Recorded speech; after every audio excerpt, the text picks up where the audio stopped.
अस्सलाम वालेकुम। Faisalabad programme news night के साथ मैं हूं आपका मेज़बान मोहम्मद बिलाल डोगर।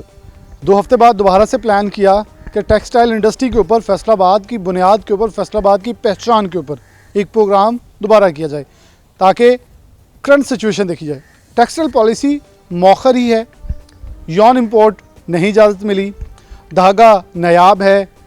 आखिरकार कौन कमा रहा है, कौन खा रहा है? अगर हम जनवरी और फरवरी की रिपोर्ट्स के मुताबिक देखें तो एक नहीं, दो नहीं, मिलियंस यूएस डॉलर्स की तादाद में यौन एक्सपोर्ट होता है, ग्रे क्लॉथ एक्सपोर्ट होता है। फिर आखिरकार वैल्यू एडिड कैसे होगा? हमारे पाकिस्तान को कैसे कुछ मिल सकेगा? ज़र मुबादला की शक्ल में हम कैसे कमा सकेंगे? प्रोग्राम के आगाज़ के अंदर ही हमारे साथ अपटप्पा के नुमाइंदगान मौजूद है, चेयरमैन फैसलाबाद के और सीनियर वाइस चेयरमैन पाकिस्तान के मौजूद हैं। इनसे बात का आगाज़ करूँगा। सबसे शेख साहब मौजूद हैं, इनसे बात का आगाज़ करता हूँ। शेख साहब बहुत शुक्रिया, रेहान साहब आपका भी शुक्रिया। कैसे देखते हैं इस वक्त सिचुएशन?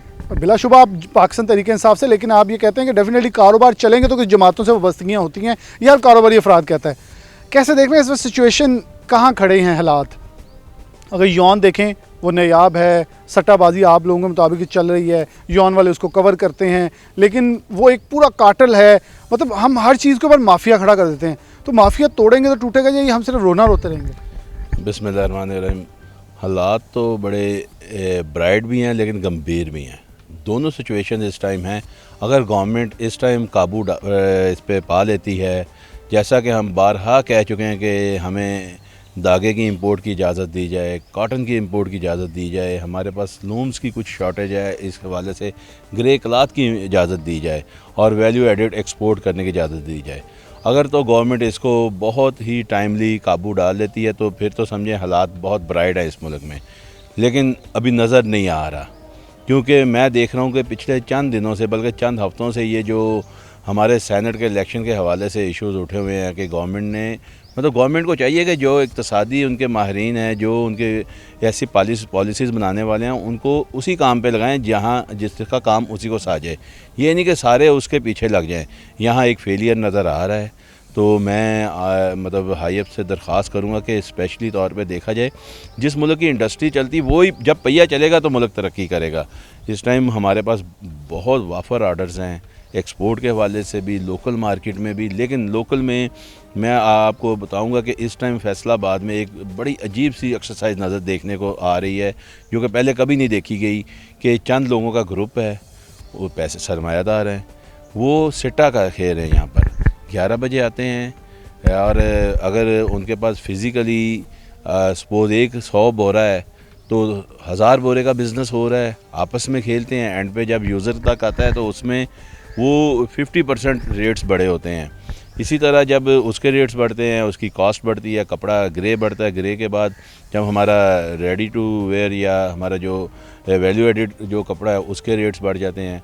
फिर लोकल मार्केट में जब बाहर आता है तूलो अर्ज से फैसलाबाद में, वो एक अपना माइंडसेट बना के आता है कि ये रेट होगा, और रूटीन भी यही चलती रही है। आपका बड़ा अहमियत का हामिल पॉइंट है कि एक्सपोर्ट तो बिलाशुबा हम करते हैं, वो तो हमारा यौन भी एक्सपोर्ट हो रहा है, वो हमारा धागा भी निकल रहा है और कपड़ा भी ग्रे क्लॉथ जा रहा है। लेकिन जो हमने लोकल पहनना है वो हमारी बहुत बड़ी मार्केट है। फैसलाबाद में पूरे पाकिस्तान को देता रहे, शायद इंटरनेशनल मार्केट तो कहीं हमारा लोकल का बहुत बड़ा कारोबार है, वो भी मुतासर है इस वक्त। मैं आपको एक और बताना चाहता हूँ कि ये लोकल जो मार्केट है, हम इसमें अफ़गानिस्तान, ईरान में भी हमारा कपड़ा बढ़ा जाता है। हमारे जो ज़ायरीन आते हैं या यहाँ से ज़ायरीन जो ईरान में जाते हैं, वो लेके जाते हैं अपने अजीज़ो कारब के लिए, अपने मिलने मिलानों के लिए गिफ्ट वगैरह भी। ये भी हमारी बहुत बड़ी एक ऐसी हाँ बिल्कुल सिख यात्री आते हैं, वो भी, उनको भी पता है। और आज कोई चीज़ छुपी हुई नहीं है। आप अमेरिका में बैठे हैं या यहाँ बैठे हैं, आप एक दूसरे मुल्कों के हालात आपको पता हैं, वहाँ आपको इवन के आपको रेट्स का भी पता है। लेकिन जो ये एक्सरसाइज जो डॉक्यूमेंटेड नहीं है, इसकी वजह से काफ़ी ज़्यादा प्रॉब्लम है। और इसके साथ साथ जो हमने बारहा कहा कि जो रिएक्टिव इंक, जो रॉ मटेरियल पाकिस्तान में नहीं बनते, उनको इजी किया जाए, सब्सिडी दी जाए, उन पे ड्यूटीज़ ख़त्म की जाएँ ताकि ये पहिया चले। और जब ये पहिया चलेगा तो मुल्क में खुशहाली आएगी, गरीब को रोज़गार मिलेगा, मज़दूर को रोज़गार मिलेगा। और मैं समझता हूँ कि इसके बड़े दूर असरात हैं। जब हर बंदा एक अपने काम में लगेगा, ये डकैती, राज़नी, चोरी, ये भी कम होगी। अच्छा शेख साहब, जहाँ मज़दूरों की बात की जाती थी, आखिरी सवाल आपसे होगा कि जब मज़दूरों की बात की जाती थी, अब लोग एक एक शिफ्ट पे जा रहे हैं वापस, बल्कि बहुत सारे फैक्ट्री वाले कह रहे हैं कि हमारे पास मुश्किल हो रहा है कुछ चलाना, क्योंकि हालात फिर से वो वापस उस जगह पे पहुंच गए हैं जहाँ हम कह रहे थे कि हमें रेट सस्ते कर लेने चाहिए, रॉ मटेरियल सस्ता, ताकि हम दुनिया की मार्केट जो हमने कैप्चर की वो हमारे पास रह जाती। इससे मैं आपके साथ इत्तेफाक नहीं करूँगा कि रॉ मटीरियल जो मज़दूर है वो एक शिफ्ट पे नहीं है। इंडस्ट्री चल रही है अभी, ये नहीं है कि इंडस्ट्री नहीं चल रही, लेकिन हमारी कॉस्ट बढ़ गई है। इस पे हम कह रहे हैं कि आने वाले वक्तों में हम ज़्यादा परेशान ना हो जाएं, इसलिए यही है कि फौरी तौर पे इस पे काबू डाला जाए। इसमें हमारे चैम्बर के प्रेसिडेंट भी बहुत ज़्यादा मुतहरक हैं और इसके साथ मेरे भाई रेहान अशरफ बहुत मुतहरक हैं। मतलब हम लोग ये हमारा इंडिविजुअल मामला नहीं है, ये हमारी पूरी एसोसिएशन के साथ साथ हमारे मुल्क का मामला है, पूरे मुल्क का मामला है। रेहान अशरफ साहब मौजूद हैं, सीनियर वाइस चेयरमैन हैं पूरे पाकिस्तान के अपटमा के, इसके साथ senior vice chairman grey cloth के भी हैं। रेहान साहब, क्या सिचुएशन है इस वक्त? कब अमेरिका जाते हैं, अगर हम चाइना से ले लेते हैं तो वहाँ डीएनए होता है, माल रिजेक्ट कर दिया जाता है। अगर उसके अंदर मिक्सर देखें तो मिक्सिंग बहुत है, यानी कि हम अपने ग्राहक के साथ भी दो नंबरी कर रहे हैं, क्योंकि खुद आप लोगों को भी नहीं पता कि हो रही है, वो तब पता चलता है जब वो टेस्ट करवाते हैं। बिस्मिल्लाहिर्रहमानिर्रहीम। सबसे पहले तो मैं आपको इस प्रोग्राम की जो आप आज कर रहे हैं यान के हवाले से, महंगाई के हवाले से, कपड़े की और इंडस्ट्री की रिवाइवल के लिए आपको खराज तहसीन पेश करता हूँ। अच्छा जी, ये जो आपने अभी एक क्वेश्चन किया है कि कॉटन नो डाउट के पूरी दुनिया में शॉर्ट है, हम मानते हैं, हर चीज़ मानते हैं, लेकिन अगर हम पाकिस्तानी यान की बात करें, कॉटन जो हम पहले कॉटन करके लिया करते थे उसमें 5 से 4% उसमें विस्कोस होती थी और 95% कॉटन होती थी। लेकिन अब जो है ना, जो हम यान अपनी लूम में ले रहे हैं या प्रोसेसिंग में कपड़ा यूज़ हो रहा है, इसमें तकरीबन 80% तक विस्कोस शामिल की हुई है और 20% तक कॉटन है। और बहुत जो सबसे कम जिसमें विस्कोस की रेशा है उसमें मिल वाला कहता है ये 30-40% से कम नहीं मिलेगा आपको। और कोई भी ऐसी स्पिनिंग मिल या कोई भी ऐसा अदारा नहीं है जिससे हमें प्योर कॉटन मिलती हो। और उन्होंने वो उसको जो आप कह रहे हैं शॉर्टेज को उन्होंने कवर करने के लिए विस्कोस का सहारा ले चुके हुए हैं। इसमें सबसे बड़ा जो प्रॉब्लम इस वक्त चल रहा है ना, अगर गवर्नमेंट ने यान को कंट्रोल करना है, इंडस्ट्री को रिवाइवल करना है, एक्सपोर्ट को बचाना है, तो जो 20% इन्होंने सेल टैक्स का या 17% एक्सपोर्टर पे और लोकल पे नॉन रजिस्टर्ड पे 20% है, अगर और ये रिफ़ंड भी दे देते हैं एक्सपोर्टर्स को, तो अगर इन्होंने इंडस्ट्री को या यान को या सिट्टेबाजी को ख़त्म करना है तो इस पे एक फ़िक्स अमाउंट कर दें, 5% कर दें, 6% कर दें सेल टैक्स की, उससे ये होगा और नॉन रिफंडेबल हो, क्योंकि ये इन्हें कुशन मिल जाता है 20% का। बहुत सारा माल जो यान जो है स्पिनिंग मिल से निकलता है कि अब सूत्र मंडी में उन्होंने लिख के लगा दिया है कि ना तो हमने चेक लेना है, ना हमने चेक वापसी में कुछ लेना है, सिर्फ कैश होगा तो सूत्र देंगे, अदरवाइज नहीं देंगे। अच्छा, लेकिन आने वाले दिन कैसे देख रहे हैं कि हालात किस तरफ जा रहे हैं? हालात इसी सूरत में ठीक होंगे अगर आपने, जैसे ये इमरान खान साहब का स्लोगन था टेक्सटाइल पॉलिसी, हमारे जैसे ज़फ़र सरवर थे, इधर एहतशाम जावेद थे, रिजवान अशरफ थे, शाहिद भाई थे, हम लोग थे, एक बड़ी मेहनत से टेक्सटाइल पॉलिसी बनाई। उसके बाद आपने देखा कि फैसलाबाद में लेबर नहीं मिल रही थी, शॉर्टेज इतनी लेबर की, और इतनी लूम लोगों ने इंपोर्ट की है। ये जो सुज़र लूम है, अभी तक इसका रेट 14 लाख से 32 लाख तक लूम का रेट हो गया और डिमांड अभी भी थी। लेकिन जब से ये चंद लोगों ने ना, ये ऐसे माफिया नहीं बनते, माफिया ये बनते जो जितने शहर होते हैं ना बड़े, उसमें कभी वो रियल एस्टेट में चले जाते हैं कार्टल्स, कभी वो चीनी में चले जाते हैं, कभी वो यान मार्केट में आते हैं। वो 8-10 लोग होते हैं, उनके पीछे 100-150 थिंक टैंक होते हैं और वो उनको पूरा मैनेज करना पड़ता है। कहती है ना कि आप पैसा लाएं, कभी उन्हें एमएनसी स्कीम देते हैं, कभी उन्हें कहते हैं कंस्ट्रक्शन इंडस्ट्री में पैसा डालें। देखें अब आप देखें, अब आप सर्वे निकाल लें, जब इमरान खान साहब ने एमनेस्टी अनाउंस की तो सबसे ज़्यादा फैसलाबाद में लोगों ने सूतर मंडी का आप अकाउंट निकालें, सबसे ज़्यादा एमनेस्टी उन्होंने ली, सारे पैसा जायज़ कर लिए सारे। तो ये मसला ये नहीं है, वो पाकिस्तान में आपको पूछता कौन है कि ये लीगल है? इतनी गाड़ियाँ चल रही हैं, अक्सर के तो नंबर नहीं लगे होते बड़ी गाड़ियों के, अगर आप रोड पे चले जाएं। तो इसको रिवाइवल अगर आपने करना है, एक तो जैसे शाहिद भाई ने अभी एक बहुत अच्छी बात की है कि एक तो आप यान में हम बोलते जा रहे हैं जी कॉटन शॉर्ट है, कॉटन शॉर्ट है, हालांकि कॉटन तो हमें मिल ही नहीं रही। और हमारे ये प्रोसेसिंग में हमें पता है जितना हम सफ़र कर रहे हैं, आधे माल हमारे ख़राब हो गए हुए हैं इस साल ना विस्कोस की वजह से, क्योंकि उसके ऊपर लिखा नहीं हुआ, मेंशन नहीं है कि यार में इतने % विस्कोस है। वो कॉटन की पर्ची देती हैं और नीचे लिखा था कोई गारंटी नहीं है, नो क्लेम। पर्ची आप अगर कभी पढ़ें, दाढ़ी पटे और कॉटन किसी चीज़ की कोई गारंटी नहीं है, क्योंकि लूम ने चलाना है। अगर वो ना चलाएंगे बेरोज़गारी इतनी बढ़ जाएगी, तकरीबन कोई 1.5-2 लाख से ज़्यादा लूम फैसलाबाद में है और 20-25 हज़ार जंग में है ऐसे ही। और ये हम लोग तो NGO का काम कर रहे हैं ये इस टाइम, जो अपने पेट काट के इतनी महंगाई में केमिकल्स वगैरह, ये जितना रॉ मटेरियल, अब ये आपने खुद ही बताया कि लॉन जो हमारी थी 65-70 रुपये मीटर थी, अब वो 105 पे पहुंच गई है। और जो बाहर की मंडी से बंदा आता है माल परचेज है, क्योंकि पाकिस्तान का हब जो है ना टेक्सटाइल का, वो फैसलाबाद है और पूरी दुनिया का हब है। अगर पहले इधर लोग आते हैं दुबई कपड़ा लेके जाते हैं, इंडिया में आपकी सोच होगी जितना पसंद हमारा कपड़ा किया जाता है, क्योंकि डिज़ाइनिंग में जो डिज़ाइनर पाकिस्तान के हैं ना पूरी दुनिया में नहीं है, ये माने जाते हैं। और जितने भी मशहूर डिज़ाइनर आपको सबका पता है सबका तो। और इसमें एक और मैं चीज़ ऐड करना चाहता हूँ।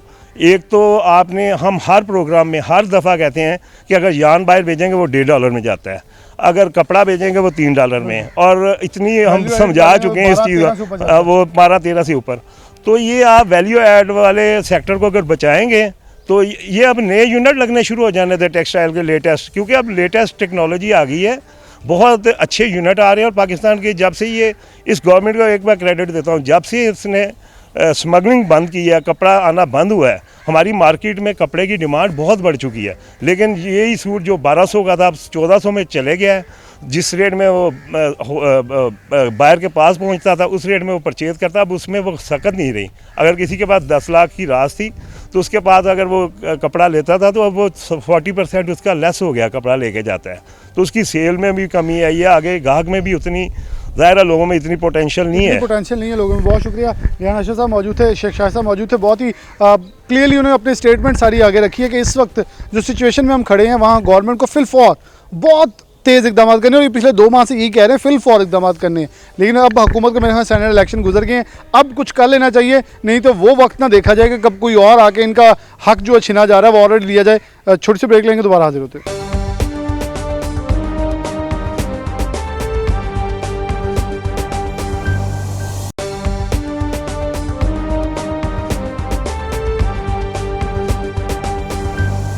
वेलकम बैक नाज़रीन, दोबारा से प्रोग्राम के अंदर खुशामदीद कहते हैं। हम बात करें टेक्सटाइल सेक्टर के हवाले से।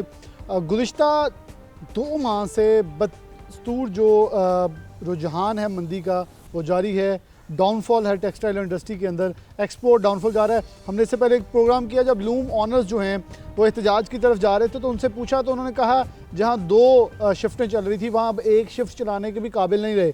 यौन इतना महंगा है कि कपड़े का एक जो पीस काटते थे फाड़ के यूज़ कर लेते वो भी नहीं करने के काबिल रहे। लेकिन अगर गुज़िश्ता 2 हफ्तों से देखें तो मंदी का रुझान पाकिस्तान की सबसे बड़ी और एशिया की सबसे बड़ी फैसलाबाद की सूतर मंडी के अंदर कायम है। हमें सूतर मंडी के ही मेहमान मौजूद हैं। तारुफ में पहले करवा दूं, कैसे शम्स गुच्छा साहब मौजूद हैं, साबिक जोनल चेयरमैन हैं, जबकि नदीम अल्लाह वाला साहब हैं जो कि एग्जीक्यूटिव मेंबर हैं मौजूदा। बात इनसे ये करेंगे कि आखिरकार इस सब की वजह क्या है, क्यों मंदी का रुझान कायम है, यौन की शॉर्टेज है, हुकूमत टेक्सटाइल पॉलिसी नहीं लेके आ रही, हुकूमत क्रॉस दी बॉर्डर इंपोर्ट को अभी तक अपनी ज़िद बनाई बैठी है, क्या इसके अंदर वजूहत हैं। सबसे पहले कैसे साहब की तरफ बढ़ूँगा। कैसा मार्केट का इस वक्त रुझान क्या चल रहा है, बड़े जबू हाली का शिकार है। आप लोग ये कह रहे हैं कि हमारे पास ग्राहक कोई नहीं है, लूम इंडस्ट्री वाला कह रहा है जी हमारे पास हम कहाँ से कैसे खरीदें, हमारी इतनी सक्कत नहीं है। एक्सपोर्ट इंडस्ट्री वाले से पूछे, वैल्यू एडेड वाला, वो कह रहा है हमारे पास ग्रे क्लॉथ की शॉर्टेज है। और अगर अदादोशुमार देखें तो धड़ाधड़ यौन बाहर जा रहा है, ग्रे क्लॉथ भी एक्सपोर्ट हो रहा है। कोई गवर्नमेंट की पॉलिसी वाज़ह तौर पर नज़र नहीं आ रही, करना क्या है, किस तरफ करना है। हुकूमती नुमाइंदान से मीटिंग होती है, सनतकार आते हैं, लॉलीपॉप दे के चले जाते हैं। बिस्मिल्लाहिर्रहमानिर्रहीम। बहुत शुक्रिया डॉक्टर साहब। सर पहली बात तो ये है कि आपको पता है कि इस वक्त जो हमारी यार मार्केट की जो सूरत हाल है और हमारी जो एक्सपोर्ट आपको पता ही है, उसमें बहुत सारे फैक्टर हैं। सबसे पहला मसला तो ये है कि हमारी कोई टेक्सटाइल पॉलिसी अब तक कोई वादे नहीं हुई, ना हमें पता है हमने बाहर एक्सपोर्ट कितनी की है, कितनी आ रही है, क्या हमें कहाँ से हमने धागा इंपोर्ट करना है, हमारे पास कुछ भी नहीं है। पिछले दिनों जब हमारे जो FCCI के चेयरमैन हमारे ज़िया साहब, बाकी दूसरे एहतशाम साहब, उनसे हम हुकूमती नुमाइंदों से मुलाकात हुई है, तो उनसे हमने 3-4 मुतालबे रखे थे कि हमारा जनाब एक तो हमें धागा जो यार्न इंपोर्ट करने दी जाए इंडिया से, नंबर 2 हमारी जो एक्सपोर्ट जो धागे की है यार्न की है वो एक उसकी लिमिट रखें कि हमारे मुल्क को कितनी ज़रूरत है और हमें बाहर कितना एक्सपोर्ट करना चाहिए। नंबर 3 उसमें ये था कि हमें हमारे जो इंपोर्ट हमारे जो टैक्सेस हैं जो वो उसमें ड्यूटी कम की जाए, और इस तरह के 3-4 काफ़ी सारे जो मामला थे, लेकिन अभी तक उन पे किसी पे अमल नहीं हुआ। सबसे पहली बात तो ये है कि अभी उन्होंने पिछले दिनों कहा है जी आप इस तरह करें जब आप अफ़गानिस्तान से तोरखम के ज़रिए से आप जो है वो यार वहाँ से इंपोर्ट कर लें, वहाँ पे हमारा कोई तल्लुक़ ही नहीं है, वहाँ से हमें कोई फ़ायदा नहीं उसका है। तो दूसरी बात चाइना से ज़्यादा देते हैं, अगर for example central Asian state से देते हैं, उज़्बेकिस्तान का और तुर्कमानिस्तान और चाइना का यौन पहले ही बैन है जी, क्योंकि वो देखें तो अमेरिकन जो है अगर हमारा माल यहाँ से चले जाता है झूठ बोल के भी हम भेज देते हैं, वो जाकर डीएनए करवा लेते हैं, फिर सब कुछ खुल के सामने आ जाता है। बिल्कुल सही कह रहे। देखें जी अगर ये अफ़गानिस्तान का बॉर्डर खोलते हैं और तोरखम से किसी उज़्बेकिस्तान से या हम वहाँ से चाइना से माल मंगवाते हैं, वो वैसे हमारा बैन है, वही शेयर हम वैल्यू एडिट करके अमेरिका भेजते हैं तो वो डीएनए करवाते हैं, उसका डीएनए करवा के हमारा माल वो रिजेक्ट कर देते हैं, तो वो तो हमारे लिए फ़ायदा ही कोई नहीं है। वहाँ तो हम चाइना से तो हम मंगवा ही नहीं सकते। सिर्फ हमारा इस वक्त जो वहाँ जो सूरत हाल है वो वाघा बार्डरी है। इंडिया से अगर हम इंपोर्ट करते हैं यार वो हमें सस्ता मिलेगा और फौरी मिलेगा। और दूसरी बात यह है कि बाकी जो आपने मार्केट का जो लोकल मार्केट है, इस वक्त लोकल मार्केट में धागे की प्राइसेस बहुत ज़्यादा हैं और मार्केट में ग्राहक भी बहुत कम है, क्योंकि हमारे जो वीवर हैं पावरलूम वाले हमारे भाई हैं वो हमारे एक फैसलाबाद में टेक्सटाइल की इंडस्ट्री में वो एक रीढ़ के दर्जा रखते हैं। अगर वो ज़िंदा है वो कायम है तो हम सब लोग हैं, सबसे मेन सेक्टर वो है। इसलिए गवर्नमेंट को चाहिए कि सबसे ज़्यादा पहले उनको रिलीफ दे, उनका जो बिजली ज़्यादा है उनको धागा जो सस्ता मिले, उनकी सारी चीज़ें जो हैं वो बेहतर करें। गवर्नमेंट की तरजीहात भी बड़े लोगों की तरफ है, 600 अरब पहले भी दे दिया, उन्हें फिर से DLTL भी दे दिया, उन्हें रिबेट्स भी दे दिए, लेकिन SMEs की बात रज़ाक दाऊद साहब हमेशा करते हैं, इमरान खान साहब सबसे ज़्यादा करते हैं, लेकिन SMEs फिर बोलते रहते हैं जी सानू भी कुछ दे दो, हमें कुछ दे दें। हम देखें जब पिछले जनवरी के अंदर आदादोशुमार में देखूं मुझे याद पड़ता है सिर्फ 5 मिलियन जो एक्सपोर्ट और टॉवल इंडस्ट्री के ऊपर गई, वो SMEs हैं, वो चीख रहे हैं, उनको हम सब्सिडी दे ही नहीं रहे जो बढ़ रहे हैं, हम उनको दे रहे हैं जो नीचे जा रहे हैं। बिल्कुल सही है। देखिए जी आपको पता है कि पिछले दिनों में जो एक्सपोर्ट के जो एक्सपोर्टर को फंड दिए हैं और भी उनको काफ़ी सब्सिडीज दी हैं, तो एक तरफ तो आप बहुत दूध की नहरें बहा रहे हैं और दूसरी तरफ हमारा जो SME सेक्टर है जो पूरे एक सेक्टर का ये एक मदर ऑफ है, तो उसको हम कुछ नहीं दे रहे हैं। जब तक आप नीचे SME सेक्टर को आप कुछ नहीं देंगे, उनके लिए कोई सहूलत मुहैया नहीं करेंगे, उनकी बिजली कम नहीं करेंगे, उनको इंसेंटिव नहीं देंगे, तो हमारा ये काम हमारा ये सिलसिला नहीं चल सकता। ये आप देखें हमारे पावरलूम वाले इस वक्त जो पिछले दिनों ने एहतजाज किया है, ये काफ़ी उन्होंने कहा है ये हमारा हमें धागा नहीं मिल रहा, धागे की प्राइस ज़्यादा है, हमारी बिजली के प्राइस ज़्यादा है। देखें एक्सपोर्ट वालों को उनका रेट और है, बिजली का SME का रेट और है, इनको फुल प्राइस लग रही है। ठीक है ना जी। हालांकि ये उलट होना चाहिए कि उनका प्रॉफिट मार्जिन बहुत ज़्यादा है, उनका ज़्यादा होना चाहिए। हमारे जो SME सेक्टर है इसकी प्राइस का मेरे ख्याल में SME सेक्टर को अगर सब्सिडी दे दें और ऊपर तो खुद ही चल जाएगी, बिल्कुल सस्ता माल निकलेगा आगे उनके पास, खुद ही सही से होगा, किसी को करने की जरूरत नहीं पड़ेगी। जी बिल्कुल ऐसे ही है। मैं मैं नदीम अल्लाह वाला की तरफ बढ़ना चाहूँगा, माइक ज़रा उन्हें हैंड ओवर कीजिए। नदीम साहब आप अभी वापस भी आए हैं कनाडा से, वेलकम बैक भी आपको कहेंगे, लेकिन कैसे देखते हैं कि आप एग्जीक्यूटिव मेंबर हैं इस वक्त मौजूदा, इंडस्ट्री की सूरत हाल देखें, बल्कि मैं आपसे ये चाहूँगा कि ज़रा बताएं कि कोविड के अंदर दुनिया ने कैसे अपने आप को डील किया और कनाडा जैसे मुल्क ने, क्योंकि बरतानिया की मिसाल मैं खुद देता हूँ, मैंने वहाँ खुद प्रैक्टिस की, लेकिन यहाँ इस वक्त देखें तो पाकिस्तान में बिलाशुबा हमने इंडस्ट्री खोल के अच्छा काम किया, लेकिन मुझे अयूब असलम मान साहब की वो बात याद आ जाती है, वो कहते हैं कि हम बेसिकली बेवकूफ़ कौम है, हमने मौत को दावत दी है ये खोल के, हमने कोई अच्छा काम नहीं किया। आप इसको कैसे देखते हैं? जी बिस्मिल्लाहिर्रहमानिर्रहीम। डॉक्टर साहब जैसे कि आपने कहा कि कोविड ने ना पूरी दुनिया को एक नया रास्ता, एक नया जीने का सलीका तरीका बता दिया है कि आने वाले दिनों में, आने वाले महीनों में पूरी दुनिया ने किस तरह अपने आप को लेके चलना है और क्या नए असूल बनने हैं, पूरा पैरामीटर्स बनने हैं, नए कमिटमेंट के साथ, नई SOPs के साथ, वो अपने इन लोगों को चीज़ों को लेके चल रहे हैं और उन्होंने काफ़ी हद तक चीज़ों के ऊपर वर्किंग कर ली है, लेकिन हमारी गवर्नमेंट या हमारे लोग इसके ऊपर तवज्जो नहीं दे रहे। आगे जो काफ़ी इसमें कॉम्प्लिकेशन आनी है एक्सपोर्ट के हवाले से, क्योंकि उन्होंने बहुत ज़्यादा स्ट्रिक्टली SOPs तैयार किए हैं उनको उन्होंने फॉलो करवाना है। जो इंडस्ट्री जो मुल्क उन SOPs के हवाले से फॉलो करेगा तो वो अपनी एक्सपोर्ट कर सके, वरना आप देखेंगे कि चीज़ें हमारी हाथ से निकलना शुरू हो जाएंगी। आगे आपको याद होगा पिछले सालों में हमारी काफ़ी टेक्सटाइल की मार्केट कैप्चर हो गई थी बांग्लादेश और दूसरे मुल्कों में, और हमारी इंडस्ट्री इधर बंद हो रही थी। आज भी अगर आप कह रहे हैं कि हमारे प्राइम मिनिस्टर तो साहब तो कह रहे हैं कि जी हमारे मजदूर नहीं मिल रहा लेबर के लिए और टेक्सटाइल सेक्टर में बहुत बूम है, वो इसलिए बूम है कि पूरी दुनिया अभी बंद है। तो पाकिस्तान की अल्हम्दुलिल्लाह हमें ये इन चीज़ का इंसेंटिव है कि हमें ऑर्डर मिल रहे हैं और हमारे टेक्सटाइल सेक्टर लेकिन नदीम भाई इस वक्त ऑर्डर हैं, लेकिन इस वक्त मजदूर रो रहे हैं, फैक्ट्री वाले कह रहे हैं जी हम तो लेबर ख़त्म कर रहे हैं, बेरोज़गारी फैली है। और जो पॉइंट आपने कहा ना बांग्लादेश और इंडिया, ये मैं 12 प्रोग्राम के अंदर जनवरी के अंदर और दिसंबर के अंदर कह चुका हूँ कि वो दिन दूर नहीं है जब वो ओपन होंगे, अपने ऑर्डर्स वापस लेंगे। आपके पास अभी मौका है, सस्ता माल दें और ग्राहक को अट्रैक्ट करें। हम तो ये कह रहे हैं सौदा बेचो, ग्राहक बेशक भाजवे। जी बिल्कुल आपकी सही बात है कि ये बहुत गोल्डन चांस है हमारे ऊपर कि हमने अपनी नई मार्केटें भी ढूंढनी और जो हमारी ऑलरेडी मार्केटें वो कैप्चर कर गए थे उनको वापस लेना है, और इस हवाले से प्राइस के हवाले से क्वालिटी के हवाले से उनको कम्पीट करवा के हमने देना है ताकि वो हमसे ऑर्डर कंटिन्यू करें और हमारी एक्सपोर्ट नीचे न जाए और आगे बढ़े।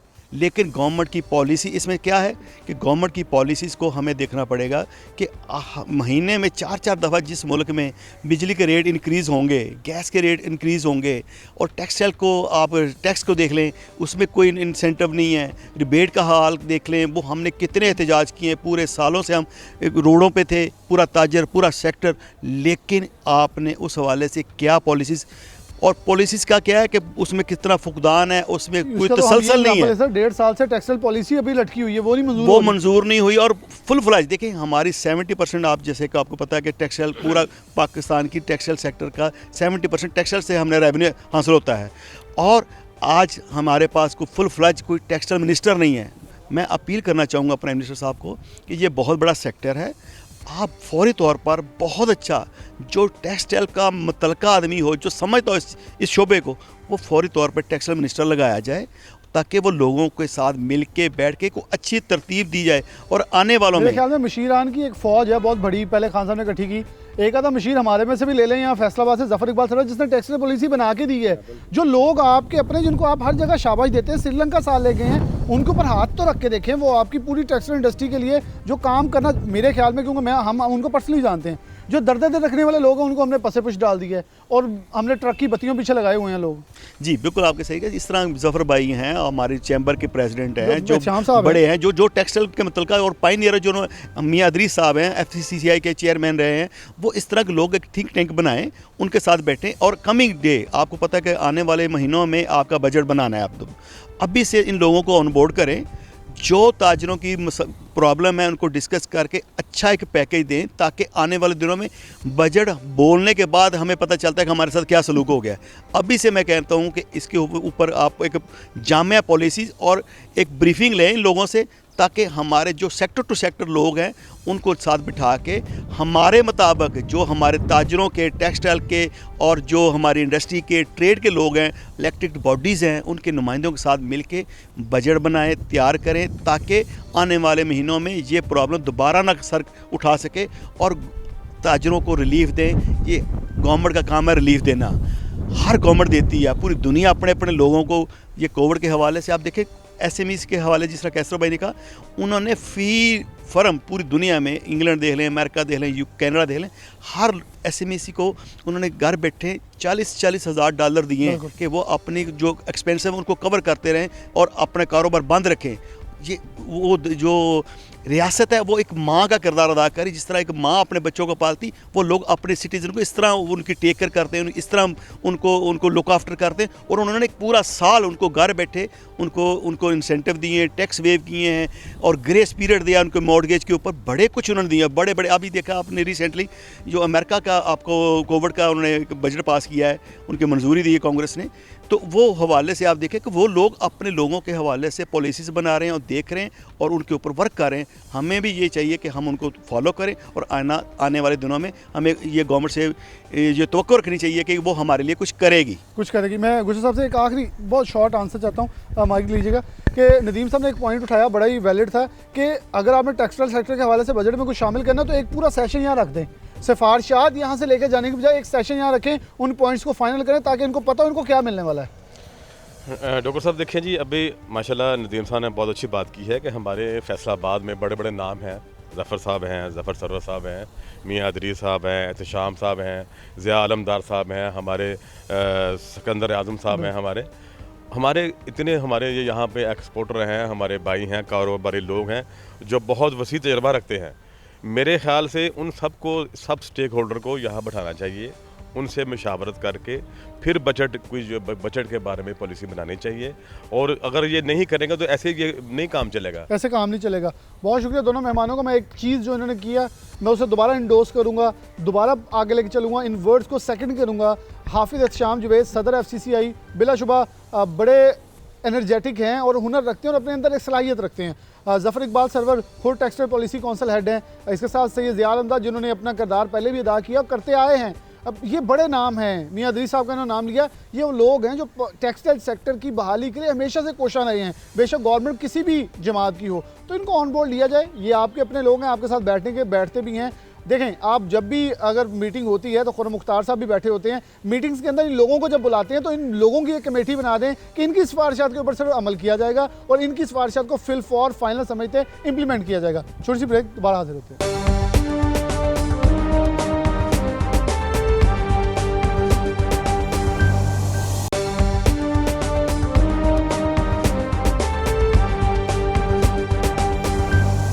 वेलकम बैक नाज़रीन, दोबारा से प्रोग्राम के अंदर आपको खुशामदीद कहते हैं। अब टेक्सटाइल सेक्टर की इस वक्त जो आने वाला बहरान है, जो सुबह छाए से बादल हैं, उसके हवाले से बात करें। बिलाशुबा ये बहरान इसलिए कहा जा रहा है, हुकूमत इसको नहीं मान रही, लेकिन जो हालात हैं, जो फिगर्स हैं, वो इसे कोट कर रही हैं कि बहरान शुरू हो चुका है। आने वाले दिनों में ये शिद्दत इख्तियार कर सकता है, लेकिन खुदा ना खास्ता हम तो दुआ करेंगे ना करे, दुआ होगी ये हमारा सेक्टर तरक्की करता रहे। चोई नवाज साहब हमारे से मौजूद हैं, फॉर्मर प्रेसिडेंट हैं फैसलाबाद ऐवान सनअत व तिजारत के, जबकि फॉर्मर चेयरमैन भी हैं और Pakistan cotton power loom association के। तो सर बहुत शुक्रिया वक्त देने के लिए जी। इस वक्त हालात वाक़यात क्या हैं? आप लोग खुद कहते थे मज़दूर नहीं है, खान साहब कहते थे अब मज़दूर फिर रहे हैं, अब फैक्ट्रियों में जगह कोई नहीं है, अब लेबर नहीं है, अब शिफ्ट नहीं चल रही। हालात एकदम से इतनी जल्दी 1-2 माह में कैसे बदल गए? या पहले आप चीखते आ रहे थे, सुना नहीं गया, अब फिर भी चीख रहे हैं, अब भी नहीं सुना जा रहा? क्या आने वाले दिन देख रहे हैं? बिस्मिल्लाहिर्रहमानिर्रहीम। बहुत सारी बातें आपने खुद ही सवाल जवाब कर दिए, सवाल भी किए और जवाब भी दे दिए। बिल्कुल ऐसे ही है। हम पिछले अक्टूबर-नवंबर से शो डाल रहे थे कि काटन, जब से काटन के फिगर आए थे, काटन हमारी तकरीबन 50% भी नीचे चले गई और उसके बाद कोई मतलब पॉलिसी नहीं बनाई गई, कोई ऐसी चीज़ जो हमारे सेक्टर के लिए एक अल्लाह ने ब्लेसिंग की थी, हमें ऑर्डर आए थे, हमारे लिए एक्सपोर्ट में बहुत अच्छा स्कोप था, वो सारा हम ज़ाया कर रहे हैं। और मतलब दिन ब दिन वो जो है टेक्सटाइल सेक्टर के लिए, खुसूसी तौर वीविंग के लिए, मतलब बहरान शदीद से शदीदतर होता जा रहा है। ये मेरा सवाल है, रिबेट्स मिल गए, ज़ीरो रेडिट वालों को बिजली भी सस्ती है, कस्टम ड्यूटीज़ के अंदर भी रिलैक्सेशन उन्हें मिली है, आखिर आप लोग खुश क्यों नहीं हैं वीविंग वाले? क्या ऐसा चीज़ है जो आप लोगों को आप चाह रहे हैं कि वो मिले, ताकि इस सेक्टर के अंदर आप चाह रहे हैं कि आप लोगों को ज़्यादा ख़तरात हैं, SME ज़्यादा ख़तरनाक सूरत हाल में? जी बिल्कुल, आपने सही कहा। जो लोग रजिस्टर हैं, जो लोग एक्सपोर्ट में हैं, उनको तो गवर्नमेंट सहूलत दे रही है, अच्छी बात है, देनी चाहिए। लेकिन जब रॉ मटेरियल नहीं होगा, चाहे आप बिजली सस्ती कर दें, चाहे आप एक दिन में ये सारा कुछ दें वापस, लेकिन जब तक आपके पास रॉ मटेरियल होगा नहीं होगा, कोई आपके पास ना एक्सपोर्ट होगी, ना आप कोई काम कर सकते हैं। असल यही मसला है और ये कोई रॉकेट साइंस नहीं है। हर ज़ी शोर को समझ है कि आपने अगर काम करना है तो आपको किसी भी इंडस्ट्री के लिए आपको रॉ मटेरियल उसको प्रोवाइड करना पड़ेगा। रॉ मटेरियल शार्ट है, उसी की वजह से सारा ये सट्टेबाजी और सारा यार्न मार्केट में जो सारी डेली पे रेट कभी 25% ऊपर चल जाते हैं, कभी 25% नीचे आ जाते हैं, ऑलमोस्ट रेट डबल हो गए हैं। यॉन मार्केट वाले कह रहे हैं कि यॉन ही नहीं है, शॉर्टेज है, शिद्दत है, इंपोर्ट करने की इजाज़त देते हैं, हम तो तैयार हैं रिलैक्सेशन करने के लिए। वो कह रहे हैं हम लग रहे हैं जैसे सट्टाबाजी कर रहे हैं, लेकिन हम भी उसी परेशानी से दुचार हैं। वो कह रहे हैं कि वीविंग वालों के साथ ही हमारा रिस्क मुंसलिक है। बिल्कुल वो सही कह रहे हैं, उनकी रोज़ी भी हमारे साथ है, वो हम उनके कस्टमर हैं, हम उनकी आप खरीदेंगे तो उनकी रोज़ी चलेगी। हाँ, उनकी रोज़ी चलेगी। लेकिन मुझे समझ नहीं आ रही, गवर्नमेंट को समझ नहीं आ रही कि हम पिछले 2 माह से कह रहे हैं कि ठीक है, अगर आपने ड्यूटी नहीं कम करनी, इसको ओपन कर दें, पूरी दुनिया से, हम इंडिया से मंगवाएं, जहाँ से मर्जी मंगवाएं, आज ओपन कर दें इसको, धागे को, इसके रेट नॉर्मल हो जाएंगे। उसकी बजाय एक्सपोर्ट डबल से डबल हो रही है। जो जनवरी में हुई है वो तकरीबन 33 मेट्रिक टन केजी हुई है, और जो फरवरी वाली है वो 90 प्लस है। और वो उसी वजह से शॉर्टेज है, उसी वजह से सारा सट्टा बाहर जा रही है। हाँ, धागा आप जब तक नहीं रोकेंगे बाहर से या ओपन नहीं करेंगे कि जहाँ से मर्जी, रॉ मटेरियल तो मेरा हक है ना, मैं जहाँ से मर्जी मंगाऊँ। मेरी एक्सपोर्ट भी इसी वजह से मुतासर होगी, इसी वजह से मैं अच्छा एक्सपोर्ट करूँगा अगर मेरे पास रॉ मटेरियल हो। बहुत शुक्रिया जो नवासा मौजूद है, बहुत ही चीज़ें उन्होंने क्लियर करके आगे रखी कि हमारी इस वक्त ज़रूरत है कि SMEs को सपोर्ट किया जाए, क्योंकि हम वो सेक्टर जिससे सबसे पहले सूतर लेके इसे कपड़े की शक्ल इख्तियार करके आगे देने हैं। वैल्यू एडेड वाला बाद में आता है। हमें भी बिजली के अंदर सब्सिडी दे जाएँ, हमें भी तमाम सहूलियत दी जाए, ताकि हम जब ये बोली, मैं पहले भी प्रोग्राम में बात कर चुका हूँ, ये कौन सी रॉकेट साइंस है कि एंड वाले को मैं नहीं उसके मुखालिफ नहीं, उनको सब कुछ मिलना चाहिए, लेकिन जब आपका स्टार्टर कंज्यूमर एंड जो है वो मुतासर होगा तो अगले वालों को कैसे चीज़ें सस्ती मिलेंगी। ये समझ से बाला तर उनकी चीज़ें, लेकिन हमारी समझ में आती हैं, उनकी समझ में क्यों नहीं आती। आगे लिए चलते हैं, ऐवान सनअत तिजारत के सदर हमारे साथ होंगे, उनके सामने चीज़ें रखते हैं। सदर फैसल ऐवान सनअत तिजारत हाफिज़ एहतिशाम जुबैर साहब हमारे साथ मौजूद हैं। बहुत शुक्रिया आप सब वक्त देने के लिए। कैसे देख रहे हैं इस वक्त, अगर सनअत के हवाले से देखें, बिलाशुबा मैं 12 कह चुका हूँ प्रोग्राम्स के अंदर, लेकिन इस बार हमने 2 हफ्ते बाद प्रोग्राम किया ताकि दोबारा से देखा जाए। टेक्सटाइल पॉलिसी फिर भी वहीं खड़ी है, इंपोर्ट के ऊपर अभी खौतर खा अभी कोई नताइज नहीं आ सके। रज़ाक दाऊद साहब ने आपके साथ वादा किया, आप इसके ऊपर बहुत एनर्जेटिक तरीके से, बल्कि मैंने प्रोग्राम के अंदर जितने भी मेरे मेहमान थे वो 12 कह चुके हैं। आप हो गए, ज़फ़र इकबाल सरवर हो गए, रिजवान अशरफ साहब हो गए, इन्होंने मिलकर एक बहुत कैटेगोरिकली एक पॉलिसी बनाई थी और ये लोग काम करने के काबिल हैं। तो गवर्नमेंट आखिरकार रज़ाक दाऊद साहब जब भी मीटिंग करते हैं आप लोगों को ऑन बोर्ड लेते हैं, तो इनको ही कोई जिम्मेदारी क्यों नहीं दी जाती फैसलाबाद के अंदर कि बेहतर तरीके से हमारे फैसलाबाद के टेक्सटाइल के मसाइल भी हल हों और जितने भी इस वक्त स्याह बादल हैं ये झड़ सके। देखिए जी, ये तो हुकूमत का काम है, वो किन से काम लेना चाहती है किन से नहीं। हम हमेशा अवेलेबल रहें, हमारी एक टीम है मौजूद है फैसलाबाद के अंदर, फैसलाबाद चैम्बर उसको लीड करता है। फैसलाबाद चैम्बर के थ्रू चीज़ें गवर्नमेंट को रूट की जाती हैं। फैसलाबाद बिज़नेस टेक्सटाइल, फैसलाबाद की टेक्सटाइल और स्पेसिफिकली पूरे पाकिस्तान की टेक्सटाइल के जो मामलात हैं वो हम गवर्नमेंट के साथ शेयर करते हैं। ना सिर्फ शेयर करते हैं बल्कि उन्हें इसकी आगाही भी देते हैं। जिस तरह टेक्सटाइल पॉलिसी की बात हम कर रहे हैं, तो टेक्सटाइल पॉलिसी जितना लेट होती जा रही है, देखें उतना कॉन्फिडेंस अब ख़त्म होता जा रहा है बिज़नेस कम्युनिटी का। जैसे जैसे बिज़नेस कम्युनिटी का कॉन्फिडेंस कम होगा, बिज़नेस कॉन्फिडेंस की जो सा एक उसका मार्क है वो कम होता जाएगा, वैसे वैसे इन्वेस्टमेंट कम आएगी।